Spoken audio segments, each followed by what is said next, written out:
The wind came down from the western hills like a sigh, stirring the dust that had lain quiet since morning. It was the kind of afternoon where the air itself seemed to hum, dry, sharp, and heavy with a promise of something about to break. The sun hung low, turning the edges of the prairie gold, and the small wooden houses of Clearwater Hollow stood silent under its watch. A single figure moved along the dirt road that cut through the heart of the town, a rancher, broad-shouldered and sunburned, his hat pulled low against the glare. He wasn't much for talk, this man. Folks around town said he had lost too much to bother with conversation. His wife years ago, and his brother soon after. Since then, he kept mostly to himself and the land, miles outside of Clearwater Hollow where the grass grew taller than a man's waist, and coyotes sang under the moon. They called him the Quiet Rancher, not out of disrespect, but because no one ever really knew what he was thinking. But that evening, something changed. As he rode down from the ridge, the faint cry of a woman reached his ears, a sound so desperate it cut through the hush of the plains like a knife. He reined in his horse, listening. For a moment he thought he'd imagined it. Out here the wind could play tricks on a man, but then he heard it again, closer this time. A trembling voice carried over the distance. "Please, I'm begging you." It was faint, but it was real. The rancher turned his horse toward the sound without hesitation. The cry had come from near the creek that wound behind the cottonwoods at the edge of his land, a lonely place where few ever wandered. His boots hit the ground before the horse had fully stopped, and he moved fast, the soft thud of his steps muffled by the dirt. The closer he got, the clearer the scene became. Down by the water, half hidden among the reeds, was a young woman struggling to pull herself free from the thick mud along the bank. Her dress, once a pale blue, was streaked with dirt and torn at the hem. One arm was caught beneath a fallen branch, and the more she struggled, the deeper she seemed to sink. Her face was pale, streaked with tears, and when she looked up, the fear in her eyes was enough to stop a man's breath. He stepped closer, his shadow falling across her. "Hold still," he said, his voice low but firm. Her wide eyes darted toward him, unsure. "Please, don't leave me here," she gasped.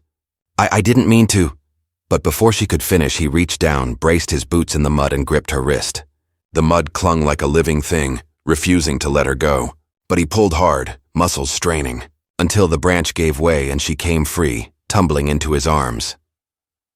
For a moment, they both just breathed, her chest heaving, his heart pounding beneath his shirt. The sun glinted off the water, and for a split second, the world seemed still. Then he saw her face clearly. There was something about her features, familiar, though he couldn't place where he'd seen her before. Not from the town, that much he was sure. Clearwater Hollow was small enough that everyone knew everyone. Her hands, though scratched and trembling, looked soft, not like someone used to ranch work or hard travel. She wore no ring, no sign she belonged to anyone. But the fear in her eyes wasn't just from the creek. It was something deeper. "What happened to you?" he asked quietly. She tried to speak, but her voice caught. She stopped, glancing over her shoulder toward the hills. "Please, we have to go. They might still be out there." The rancher's jaw tightened. Who? But she didn't answer. She just looked toward the horizon, where the fading light had turned the sky the color of old embers. He followed her gaze. For a moment he saw nothing but empty land and the distant shadow of the mountains. But then, just as the sun slipped lower, he caught it. Movement. A flicker, a small cloud of dust rising where no cattle should be. Riders. He didn't wait for her to explain. He grabbed her hand, helped her onto his horse, and swung up behind her. "Hold on," he said. The mare bolted forward, hooves striking sparks from the dry ground as they rode hard toward his ranch. The woman clung to him, trembling, her breath warm against his neck. Behind them the dust rose higher. They reached the ranch house just as the last light disappeared. He helped her down and led her inside, bolting the door behind them. The small cabin was simple. Just a wood stove, a table, and a few shelves lined with jars and old books. The woman stood by the fire, her arms wrapped around herself, staring at the flames as if trying to remember what warmth felt like. He poured her a cup of water and handed it to her. "You can rest here tonight," he said. "Whatever trouble you've got, we'll figure it out come morning." She nodded, still shaken. "Thank you," she whispered. Then after a pause, she added, "You shouldn't have helped me." He frowned. "Why's that?" Her eyes lifted to meet his, full of a sorrow that seemed too heavy for someone her age. "Because they won't stop," she said softly. "Not until they find me. The rancher's hand froze halfway to the door latch. "Who are they?" Before she could answer, the wind outside shifted. The horses in the corral began to stir, snorting nervously. Then came the sound. Faint at first, then sharper, a distant whistle cutting through the night. He moved to the window, pushing aside the curtain. Far off near the edge of the property, he saw it again, the faint orange glow of torches weaving through the darkness. His pulse quickened. "You weren't lying," he muttered. "No," she said, her voice trembling. "And if they find me here?" She looked at him with pleading eyes. "You'll be in danger too." He turned toward her, his jaw set. "You let me worry about that." Outside, the night deepened. Crickets went silent, and even the wind seemed to hold its breath. The torches grew brighter, closer, until he could almost make out the figures behind them, men on horseback, their silhouettes black against the firelight. He reached for his rifle above the hearth, the metal cold beneath his fingers. He hadn't fired it in years, didn't think he'd have to again. But something in the way those men rode, tight formation, no hesitation, told him this wasn't a simple matter of trespassing. The woman stood behind him, her voice barely a whisper. "You shouldn't get involved." He looked over his shoulder, meeting her eyes. "Too late for that," he said quietly. Outside, a dog barked once, sharp and sudden, then went silent. The sound of hooves stopped at the edge of the yard. The rancher could hear them dismounting, the creak of leather, the murmur of voices. Then, a man's voice called out from the dark. "We know she's in there." The rancher's grip tightened on the rifle. He didn't move, didn't speak. He just stood there, eyes fixed on the door. "You got 3 seconds to send her out," the voice said again. "Or we come in." The woman gasped, stepping back from the window. The rancher's heart pounded in his chest, but his voice was steady when he finally spoke. "You'll have to go through me first." Outside, the torches flared brighter. A silence followed, a heavy, waiting silence that hung in the air like the pause before a thunderstorm. And then came the sound of boots in the dirt, slow and deliberate, moving closer to the door. The rancher took 1 step forward, the rifle raised, his breath steady. The woman's hand clutched the edge of the table behind him, her eyes wide with fear. The door rattled once. Then came a voice, low and cold. "You have no idea what she's done." The rancher's finger hovered over the trigger. "Maybe not," he said quietly. "But I know what I just saw, a woman begging for her life." Outside, someone laughed. It wasn't a kind laugh. The night seemed to shrink around them, the sound of the torches crackling just beyond the walls. And in that moment, as the first knock echoed through the small wooden house, the rancher realized one thing. Whatever trouble had come to his door, it wasn't leaving any time soon, and neither, he suspected, was she. The first knock didn't break the door. It only made the air inside the cabin heavier. The woman flinched, her breath catching in her throat. The rancher didn't move. He kept his eyes on the wood, his finger still resting on the rifle's trigger guard. Another knock came, louder this time, followed by a slow scrape of boots across the porch boards. "Last chance," the voice outside said, calm but sharp enough to cut through the air. The woman's whisper trembled behind him. "Don't open it, please. You can't trust them." He didn't plan to. The men outside were patient, the kind of patience that came from knowing they had the upper hand. Through the crack in the curtain, he could see the glow of 3 torches now, maybe 4. The faint outline of men on horseback lingered behind them, shapes too still to be friendly. "Who are they?" he asked quietly, not looking at her.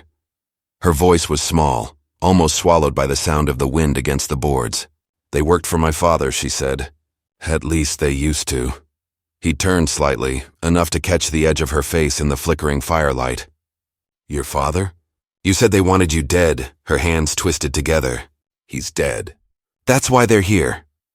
Before he could ask more, one of the men outside struck the door hard, the blow rattling the hinges. The rancher raised his voice just enough to carry. "You take 1 more step toward this door and I'll make sure you regret it." Silence followed. Then a low chuckle drifted through the wood. "Ain't no need for trouble, friend," the voice said. "We just want what belongs to us." The rancher's jaw clenched. "She's not property." The man laughed again, a dry, hollow sound. "You sure about that?" The rancher took a slow breath and stepped closer to the window. "Get on your horses," he said. "You've got till I count to 5." But they didn't move. Instead, the one with the torch turned slightly, giving just enough light to reveal something on his coat. A faded patch, shaped like a spade, It wasn't a brand he recognized, but it looked official enough to make him pause. The woman saw it too. Her face went pale. "You don't understand," she whispered. "That mark, they were hired hands once. But when my father's cattle were taken, he blamed them. They came back for revenge. They burned our home, She stopped, swallowing hard. "They killed him." The rancher's eyes flicked toward her. "And you ran," she nodded. "I didn't have a choice. I've been running ever since." Outside, one of the horses snorted, restless. The men muttered among themselves. Then came the voice again, colder now. "All right, Cowboy. If you want her, you keep her. But when she brings you down, and she will, you remember we tried to warn you." The footsteps receded slowly. The crunch of boots on dirt faded, then the sound of hooves followed. Within moments, only the crackle of the dying fire filled the room. The woman's knees gave out, and she sank into the nearest chair, her face buried in her hands. The rancher stood by the window a long moment longer, watching until the torches were nothing but faint specks swallowed by the dark. Finally, he lowered the rifle. "They're gone," he said. "For now," she whispered. He turned toward her, the firelight throwing shadows across his tired face. "You should start from the beginning. Everything you remember." She hesitated, staring at the flames. Then she nodded slowly. "My father owned land south of Laramie. Big land. Cattle, horses, a dozen hands to keep things running. We weren't rich, not like some folks, but we got by. He trusted the wrong men, though. They came in with promises, said they'd help expand the herd, bring in better trade routes. But when the money dried up, they turned. They took what they wanted and left us with nothing." She looked up, her eyes glassy. "When my father tried to fight them, they came back at night. They said they just wanted to talk. But when I woke, the house was on fire. He was already gone. I ran through the north field and didn't stop until the next morning." The rancher listened without interrupting. His face didn't change, but something in his eyes did, a quiet understanding. "And since then?" he asked. "I've been hiding," she said, "moving from town to town. Every time I think I've lost them, they find me again." She hesitated, her voice dropping. "There's something they want. My father left a ledger, a record of every deal he made, every name tied to that land. I think that's what they're after." He studied her for a long moment. "You have it?" She shook her head. "No, but they think I do." He exhaled, rubbing a hand across his jaw. Outside, the night had gone still again. The sound of crickets slowly returned, cautious, like the world itself was unsure if the danger had passed. "You can stay here tonight," he said finally. "But come morning, we'll need to decide what to do next." She nodded, though the look in her eyes said she didn't believe dawn would bring any peace. While she slept in the small room near the back, the rancher stayed awake by the fire. He kept his rifle close, staring into the orange coals, his thoughts turning in slow, heavy circles. He'd spent years keeping clear of other folks' problems. Life had taught him that getting involved usually meant getting hurt. But there was something about that woman's fear, something honest, something too raw to ignore. The wind picked up again just before dawn, whispering against the windows. Out beyond the corral, the horizon was a faint gray line, and the land stretched wide and empty. But the peace was thin. Even before he saw them, he felt it. The tension in the air, the kind that always came before trouble. When he stepped outside, the ground was still damp from the night dew. The horses were uneasy, snorting softly and shifting in their stalls. Then he noticed it. A single set of tracks leading from the north, stopping just short of the porch. Whoever had made them hadn't come knocking. They'd been watching. He crouched, tracing the shape in the dirt with his finger. A heavy boot, same kind the men wore the night before. He followed the prints toward the barn, where they disappeared into the shadows. Inside, everything looked untouched at first, but then he saw it. The latch on the back door broken, hay scattered near the trough. Someone had been there recently. When he came back inside, the woman was already awake, standing by the window with a worried look. "They were here, weren't they?" she asked quietly. He nodded. "Just one, far as I can tell. Watching the place." She gripped the windowsill. "They won't stop. You don't understand what they're capable of." He set the rifle on the table, calm but firm. "I understand enough. I've seen men like that before." She looked at him then, studying his face. "You've lost people too, haven't you?" He hesitated before answering. "My wife," he said simply, "and my brother. Both gone because someone decided land was worth more than life." The silence that followed was heavy, but it wasn't empty. There was a strange understanding between them now. 2 people tied by loss and the cruel hand of men who took what wasn't theirs. He turned toward the window again. If they want that ledger, we'll need to find it first. Before they do. She blinked, surprised. You'd help me? He didn't answer right away. His gaze stayed fixed on the horizon, where the first orange streaks of morning light were breaking. I reckon I already did, he said finally. No sense stopping now. She managed a faint, uncertain smile, but the fear didn't leave her eyes. The day passed quietly. Too quietly. He spent the morning fixing the broken latch, checking the horses, scanning the ridges. She helped where she could, though he could tell she was distracted. Her eyes always flicking toward the hills. Every creak of wood or rustle of grass made her tense. By late afternoon, storm clouds had begun to gather in the west. The air thickened, heavy with the smell of rain. The woman stood on the porch watching the sky. It's strange, she said softly. Back home, my father always said storms were a sign. He believed the land warned us before trouble came. The rancher stepped beside her, his hat pulled low. Maybe it's warning us now. She turned to look at him, but before she could speak, a sound echoed across the plain. A gunshot, sharp and distant. They both froze. He didn't need to say anything. He grabbed the rifle and moved toward the barn, keeping low. Another shot rang out, closer this time. The horses screamed and kicked at their stalls. She followed, clutching the side of the door. They found us, she whispered. He peered through the gap in the boards, scanning the ridge. There, just beyond the line of cottonwoods, he caught a flash of movement. Then another. Riders again, maybe 3 or 4, moving slow. Too deliberate to be travelers. He pulled back, reloading the rifle with steady hands. Get inside, he said quietly. But now. She obeyed, vanishing through the doorway. The wind picked up, carrying the smell of rain and smoke. Thunder rolled across the valley, deep and distant. The rancher took one last look toward the hills, his pulse steady but his mind racing. The men had come back sooner than he'd expected, and this time they weren't knocking. Inside, the woman stood by the window, her hand pressed to the glass. The storm was coming fast, the sky darkening with every passing minute. Lightning flashed, lighting the land in brief, silver bursts, and in one of them, she saw it clear as day, a figure on horseback, watching. The rain hadn't started yet, but the first drop hit the roof a heartbeat later, and somewhere out there beneath that rising storm, the men were waiting for the right moment to strike. The rain came in hard and sudden, sweeping across the plains in gray sheets. Thunder cracked low over the hills, rolling like the growl of something alive. The rancher stood by the door, rifle in hand, watching through the narrow slits between the boards. Lightning split the sky for a heartbeat, lighting up the ridge, and there they were again. 3 riders this time, maybe 4, barely visible through the downpour, but close enough that he could see the glint of metal when one raised his arm. They're circling, he muttered under his breath. Behind him, the woman stood pale and still near the hearth. The fire had died low, its light flickering across her face. What are we going to do?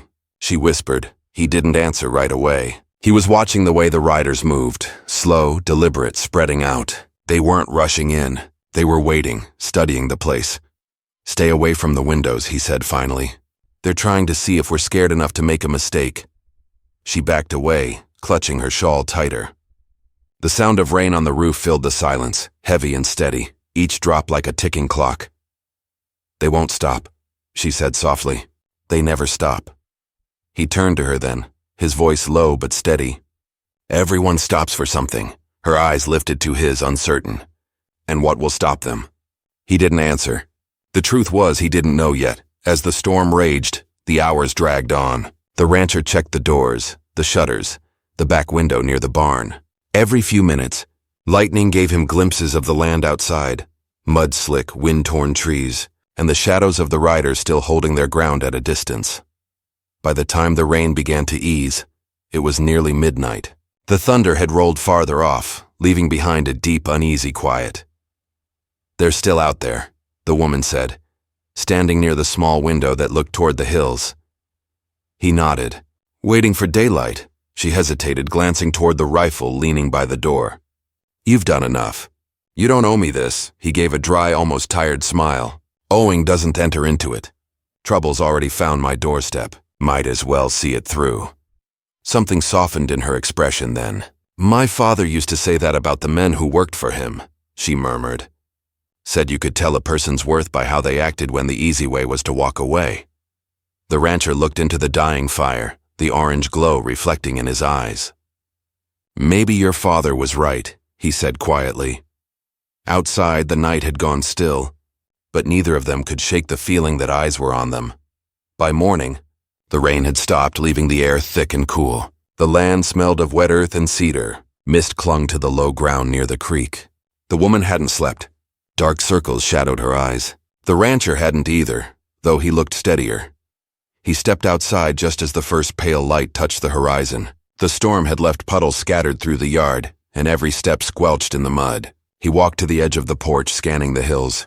Nothing. No riders. No smoke.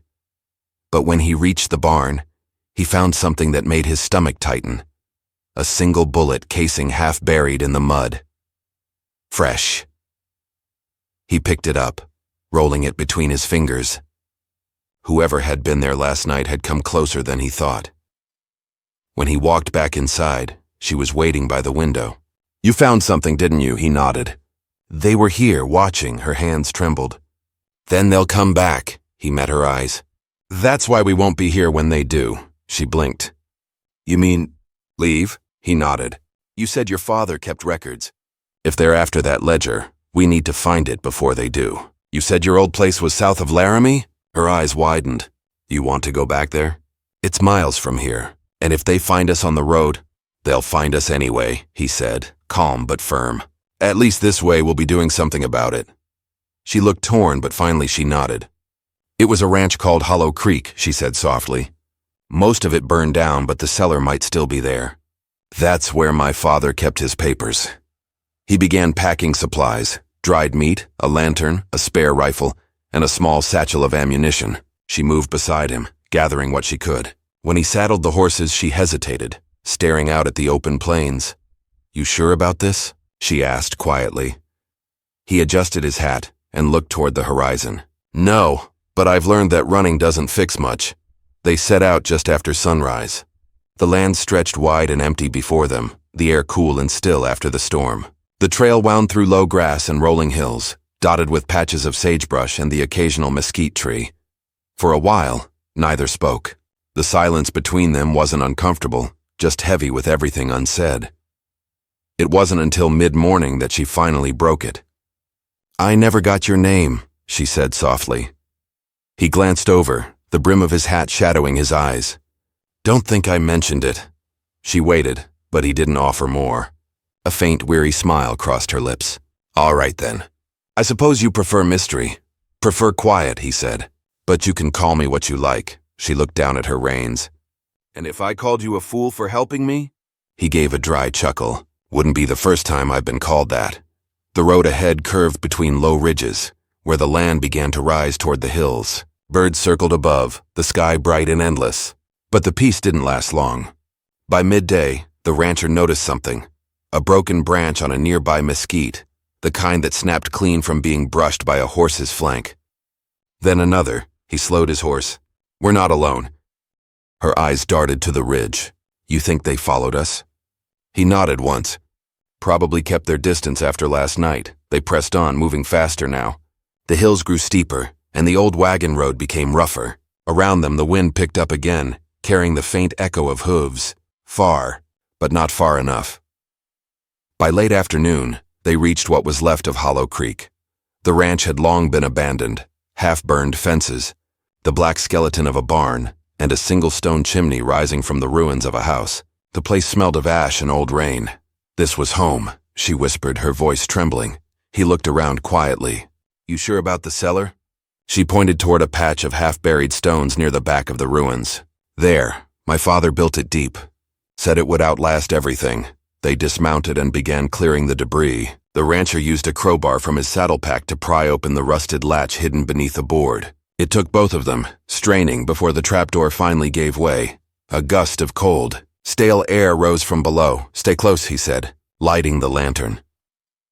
The stairs creaked under their weight as they descended into the darkness. The cellar was small, lined with old shelves and wooden crates. Most of it was empty. Rats and dust had claimed what time hadn't. But in the far corner behind a fallen beam, the woman spotted something. There, she said, pointing. The rancher moved the beam aside. Beneath it was an old metal box, blackened by soot but still intact. He set it on the ground and forced it open with the crowbar. Inside, wrapped in oilcloth, was a leather-bound ledger. She stared at it, her breath catching. "That's it," she whispered. "That's what they want." He flipped through the pages. Names, dates, transactions, some written in her father's hand, others signed by men he didn't recognize. Then one page stopped him cold. A symbol marked in the corner, a spade. He looked up slowly. "Your father's killers. They're in here," she swallowed hard. "Then this could prove what they did," he nodded. "And that's exactly why they're hunting you." Before they could say more, a sound echoed above, the sharp creak of wood under boots. They froze. The woman's eyes widened. "They found us." He blew out the lantern, plunging them into darkness. Above, voices murmured, low but close. One of them laughed softly. "You should have stayed gone, girl." The rancher's hand tightened on his rifle. The cellar's shadows pressed in, the sound of rain beginning again overhead. There was no way out except the stairs. And from the sound of it, there were at least 3 men above, maybe more. The woman's hand brushed his arm. "What do we do?" she whispered. He took a slow breath, the smell of damp earth filling his lungs. "We wait," he said quietly. "They'll make the first move." Outside, thunder rumbled again, faint but steady. The ranch that had once been her home was now a trap, and every second that passed pulled the noose tighter around them. Up above, one of the men kicked the trap door. Wood splintered, dust rained down, and a shaft of gray light spilled into the darkness. Then a voice called down, cold and steady. "You got something that belongs to us." The rancher didn't answer. He just raised his rifle, his eyes steady in the dark. And as the first drops of rain began to fall through the broken roof, he knew the real fight was just beginning. The trapdoor above them groaned again, each creak cutting through the silence like a blade. Dust rained from the wooden beams as someone shifted their weight above, boots scraping against the scorched floorboards. The rancher held his breath, the rifle steady in his hands. The woman stood close behind him, clutching the old ledger to her chest, her heart beat loud enough she feared they could hear it from above. "Come on out now," the voice called down again, steady but sharp. "Ain't no use hiding. We already know you're there." The rancher said nothing. He listened, counting the sounds. 3 voices at least, maybe 4. One of them moved toward the barn. He could hear the faint rattle of a chain, the jingle of spurs. Another stayed near the entrance, boots shifting in the dirt above the cellar.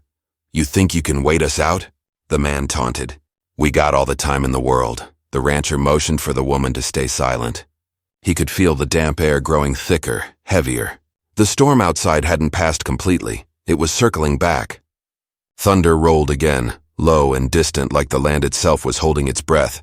Minutes stretched thin. Then, without warning, the trapdoor above them burst open, light flooding in as a boot stomped down on the steps. The rancher raised his rifle and fired once. The crack exploded in the small space, deafening. The figure above jerked back, cursing, and stumbled out of view. "Down here," another voice shouted. The woman flinched at the sound, clutching the ledger tighter. "They're coming!"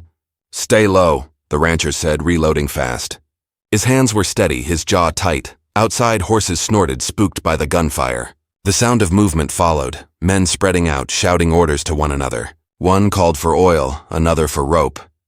"They're not just after the book," the rancher muttered under his breath. "They're gonna burn us out!" The woman's eyes widened in fear. "No, please, they wouldn't." But she stopped when the first flicker of smoke began to seep through the cracks above them. The rancher's pulse quickened. He turned toward the far side of the cellar where the earth wall dipped slightly. "There's another way out," he said, grabbing the lantern and his saddle knife. "Your father built this place solid. He wouldn't have left just one exit." He knelt, scraping the mud and stones away until his fingers found it. A small wooden hatch half buried under a pile of old boards. He kicked them aside, pried the latch open, and a cold draft rushed in. "Go," he said, motioning her through. "What about you?" "I'll be right behind you." She hesitated, fear tightening her voice. "You promise?" He met her eyes. "Go." She climbed through the narrow tunnel, the air damp and close, the smell of earth thick around her.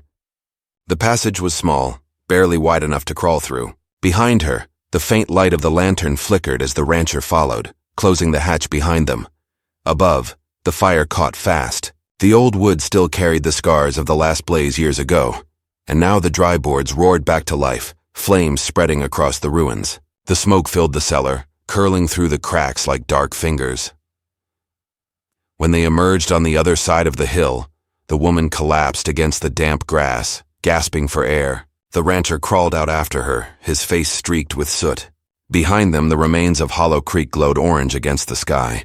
She looked back, tears mixing with ash on her cheeks. That was my home. He stood beside her, staring at the flames. Ain't much left now. For a long moment, neither spoke. The wind carried the smell of smoke and rain, and the fire's glow lit their faces. Then the rancher turned his head slightly. They'll be looking for us. She followed his gaze. In the distance, 2 riders were circling the burning ranch, silhouettes against the light. We can't stay here, she whispered. He nodded. No, but they don't know this land like I do. He led her along a narrow trail that wound through the hills, a path half hidden by brush and old oak. The sky had darkened again, clouds pressing low, and the air was heavy with the promise of more rain. They rode hard for nearly an hour, the horses splashing through shallow creeks and slick mud. Finally, they reached a rocky bluff overlooking the valley. The rancher pulled up, motioning for her to stop. We'll rest here, he said, scanning the horizon. She dismounted, trembling slightly. You think they'll follow us this far? He glanced back toward the burning glow still faint in the distance. They've come this far already. They won't stop till they have that ledger. She held the book close as if it were her only shield. Then maybe I should just give it to them. His head turned sharply. You do that, and your father's death means nothing. Those men would use what's in there to take more from others. That book's proof. It's their downfall if we can get it to the right hands. And who's that? She asked bitterly. Who's left to care? He didn't answer right away. The truth was, he wasn't sure. The nearest law was 2 days' ride, and most men who wore a badge out here were more likely to side with whoever had money than whoever had truth. But he couldn't tell her that.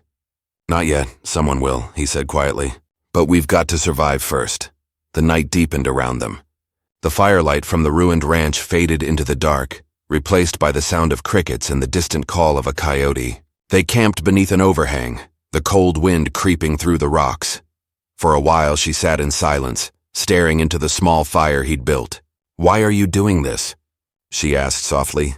You don't even know me. He poked at the fire with a stick.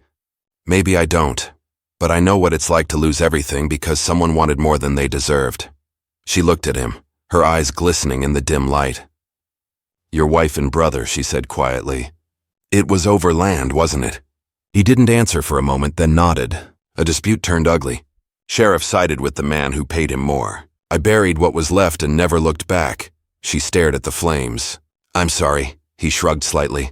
Was a long time ago, but I learned something from it. What's that? He looked into the fire. That some men will burn the world just to own what's left. The silence that followed was heavy, but honest. Outside, the wind howled through the trees. Then faintly they heard it. The distant clatter of hooves on stone. The woman's head snapped up. They found us. The rancher stood fast, kicking dirt over the fire. Grab your things. They moved quickly, packing what little they had. The sound grew louder, echoing off the hills. Lightning flashed, lighting up the ridge, and for an instant he saw them. 3 riders again, closing in from the west. Come on, he said, leading the horses toward the narrow ravine that cut through the rocks.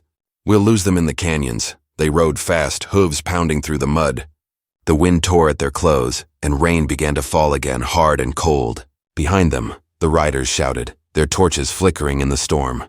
The trail twisted sharply between the cliffs, water running in thin streams down the stone. The woman clung tight to her reins, the ledger strapped to her side. The rancher glanced back once, close enough now to hear one of the pursuers yelling his name. He frowned. They know me, she looked over her shoulder. How? You said, but before she could finish, a gunshot cracked through the storm. The bullet struck the rock beside them, splintering stone. Keep going, he shouted. They pushed forward deeper into the canyon. The walls rose higher, narrowing until only a sliver of sky showed above. Rain poured in sheets, turning the ground slick. The horses struggled for footing, slipping on the wet rock. Then suddenly the trail ended in a sharp drop, a river below, swollen and rushing fast from the storm. The woman froze. We can't cross that! The rancher looked back. The riders were close now, their torches just around the bend. He could hear their voices over the rain. Go! One of them shouted. They're trapped! He turned to her, eyes fierce beneath his brim. "We don't have a choice." She shook her head, terrified. "We'll be swept away." "Better that than what they've got planned," he said, grabbing her hand. "Trust me." Before she could protest, he spurred his horse forward. The animal leapt, hooves hitting the water hard before plunging into the current. The woman cried out but followed, the cold shock stealing her breath as the river pulled them under. The current was strong, thrashing them against rocks and branches. She clung to the horse's mane, choking on river water. The rancher swam beside her, shouting something she couldn't hear over the roar. When they finally hit the opposite bank, both were soaked and shaking. He pulled her from the water, dragging her up onto the muddy shore. Behind them, the riders' torches flickered at the canyon's edge. They hadn't dared to follow across. For the moment, they were safe. But the river was rising and the rain wasn't letting up. The rancher stood, chest heaving, looking back across the raging water. He could see one of the riders staring down at them from the cliff, a tall man with a dark coat and a face he recognized all too well. He froze. It couldn't be. The woman saw his expression change. "What is it?" she asked breathlessly. He didn't answer right away. His voice came out low, almost hoarse. The man leading them. "I know him." Her eyes widened. "Who is he?" He looked back across the water, the storm flashing between them. "My brother," the woman gasped, the wind whipping her hair across her face. "But you said—" "I thought he was dead." His voice was barely above a whisper. "Guess I was wrong." The lightning cracked again, and in that brief, blinding light, the two men stared at each other across the raging river, one drenched and worn, the other cold and steady atop the cliff. And in that moment, the truth settled heavy as the storm itself. The fight ahead wasn't just for survival anymore. It was blood against blood, and neither man was turning back. The storm raged well into the night, pounding the valley with sheets of rain until the earth itself seemed to tremble beneath it. The rancher and the woman took shelter beneath a low rock overhang, their horses tied close, shivering from the cold. The fire they managed to build was small, its light flickering against their faces. For a long time, neither spoke. The only sound was the river's roar and the distant rumble of thunder rolling toward the horizon. When morning came, the world was gray and quiet.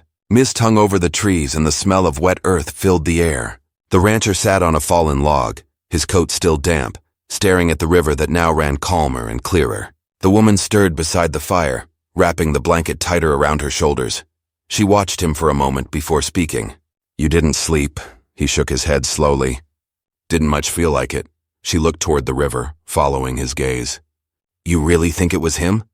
He didn't answer right away. He rubbed a hand over his face, his jaw tight. "I know it was. I'd recognize that look anywhere. He was always the kind to finish what he started." She frowned. "But you said your brother died years ago." "He should have," the rancher said quietly. "When the fire took the north pasture, I thought he was gone. Turns out he just disappeared, maybe with a reason." He paused, eyes narrowing as he thought aloud. If he's riding with them, he must have found a way to profit from the same men who ruined us. The woman studied him carefully. "You think he's after this ledger too?" He looked over at her, the faintest trace of a grim smile on his lips. "He's not after the book. He's after me." The fire cracked softly between them. Neither said another word for a while. The woman turned the ledger over in her hands, staring at its worn leather cover. "Your brother helped those men, didn't he?" she asked finally. "The ones who took my father's land?" "Maybe more than helped," the rancher said, his voice low. "If he's working for them, it means the deal goes deeper than we thought. That ledger's not just a record of stolen land. It's proof of every bribe, every lie, every family they cheated out of their home. It's enough to bring them down." The woman looked down, her fingers trembling against the edges of the book. "And you think we can stop them?" He met her eyes. "We don't have to stop them. We just have to make the truth known." Her voice softened. "But to who?" "There's no law left here that'll listen," he sighed. "Then we ride east. There's a judge in Amarillo who used to fight for the settlers' rights before the money men took over. If he's still breathing, he's our best chance." The decision hung heavy in the air. She nodded slowly, closing the ledger. "Then let's go before they find us again." They broke camp quietly and rode out as the mist began to lift. The land stretched wide and open before them, washed clean by the rain. For the first time in days, the air carried a hint of warmth. But the peace didn't last long. By noon, they reached the ridge that overlooked the main trail east. Smoke rose in the distance, fresh, thin, curling from a campsite below. The rancher pulled his horse to a stop and peered down through the brush. 3 riders. Same horses. Same dark coats. His brother among them. They beat us to the pass, he muttered. The woman's breath caught. What do we do? He watched the men for a moment longer, then turned to her. We can't go through them. We'll take the river again and circle around. It'll add a day, maybe 2, but they won't expect it. She nodded, trusting his judgment. They turned toward the woods, moving quietly along the slope. The path was rough and narrow, branches snapping softly beneath their boots. As they rode, the rancher's thoughts churned. He remembered his brother's face before everything went wrong. Young, proud, always chasing something bigger than the ranch could give him. They'd argued the night before the fire, words sharp and bitter. But never had he imagined this. His own kin leading men who'd sell out their neighbors for land and gold. By the time the sun dipped low, they had reached the second crossing of the river. The water was calmer now, shallow enough to ford safely. They led their horses through, the sound of splashing echoing across the canyon walls. When they reached the other side, the woman looked back once more. Do you think he'll follow us this far? The rancher's gaze hardened. If I were him, I would. That night, they camped again under a wide oak near the edge of the plains. The stars were bright for the first time in days, glittering like shards of glass across the dark sky. The woman sat beside the fire, staring up at them. Feels strange, she said softly, knowing that everything we had is gone, yet somehow we're still here. He nodded, poking the fire with a stick. The land changes, people change. But truth, that stays even when everything else burns. She smiled faintly. You talk like a preacher. He chuckled low. No, just a man who's seen enough lies to know the difference. The quiet stretched between them again, but this time it wasn't heavy. It was calm, steady. For the first time, they both felt something that almost resembled peace. At dawn, they rode east again. The trail was long and open, dust rising behind their horses as they crossed the flatlands. For days they rode without trouble. No riders in sight, no shots in the dark. Just the endless road and the whisper of the wind through the grass. But peace never lasts long out here. On the 5th day, as the sun began to set behind the hills, they saw a lone figure ahead standing beside the trail. The rancher slowed his horse, eyes narrowing. The man raised a hand in greeting, his silhouette tall and familiar. It was his brother. The woman gasped softly, reaching for the ledger, but the rancher lifted a hand. Stay back. He dismounted slowly, his boots sinking into the dust. His brother stood a few yards away, coat flapping in the wind, his hat low over his eyes. Been a long time, the brother said. Not long enough, the rancher replied. The man smiled faintly, though it didn't reach his eyes. You always were the stubborn one.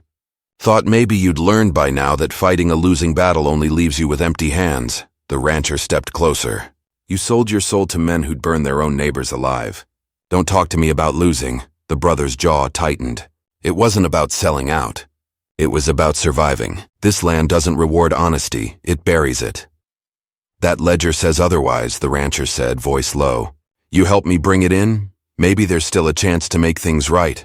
The brother's expression darkened. There's no making right what's already done. They stood there, silent for a long moment, the wind whipping between them. Then the brother sighed and took a step back. I ain't gonna kill you, not today. But the men you're running from, they will. They'll keep coming till that book's gone and your name's with it. The rancher stared at him, eyes steady. Then I'll keep running till I can't. His brother's eyes flicked toward the woman. And her? She's got more courage than anyone you ever rode with, he said. Leave her out of this. The brother hesitated, then mounted his horse. You always were the kind to protect the broken ones. Guess that hasn't changed. He turned his horse ready to ride away, but the rancher called after him. You don't have to do this. There's still a road back. His brother paused, looking out toward the horizon. Some roads don't lead home anymore. And with that, he rode off into the dying light. The woman came up beside the rancher, her face pale but calm. You think we'll see him again? He exhaled slowly. Not if he can help it. They rode on through the night, reaching Amarillo by dawn. The judge was there, older, slower, but still the kind of man who remembered what justice used to mean.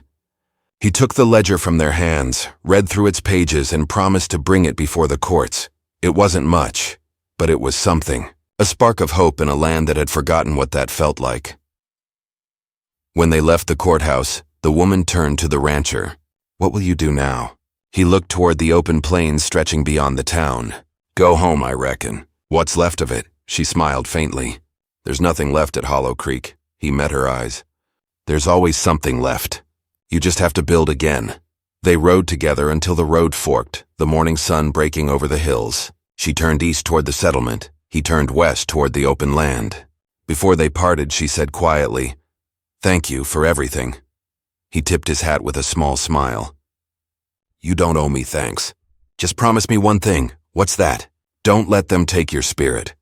"The land'll heal if you give it time." She nodded, eyes glistening. "And you?" He looked out at the horizon. "I'll find peace somewhere between what was lost and what's still worth saving." As he rode away, the wind carried the smell of rain again, but the sky was clear. The rancher didn't look back.